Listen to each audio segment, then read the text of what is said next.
Una alegria immensa i m'encantaria que l'Europa pogués tornar a viure grans moments com aquest, però no de cada 35 anys o no, què collons, des del 63. Imagineu-vos, doncs m'agradaria que els poguéssim viure molt més sovint. Molt contents de ser campions, per fi. Ho buscàvem des de feia molts anys i bé, ja ho tenim. I s'ha fet justícia, no?, a la temporada que hem fet, una gran victòria aquí a casa amb el Girona B per arrodonir una temporada brutal. Bueno, crec que ningú de l'equip havia sigut campió de tercera, o sigui, imagina't. Crec que l'important i l'objectiu era pujar.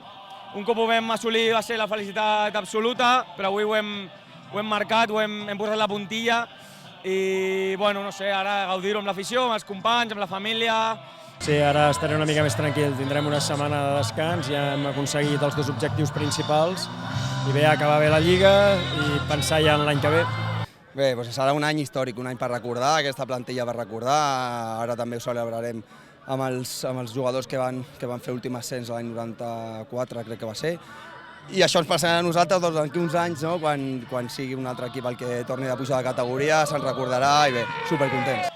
Bueno, des que jugo interior he ficat 3 gols, he estat tota la temporada jugant de pivot i bueno, al final és tema de confiança, d'atrevir-se, d'això de jugar més cap endavant, que el míster també m'ha inculcat això de jugar cap endavant, d'atrevir-me, de xutar i bueno, al final la confiança dels minuts, que el partit està sortint bé, que l'equip acompanya i al final bueno, també m'ha anat allà com m'ha pogut en un altre lloc, però bueno, és un golaç i perfecte.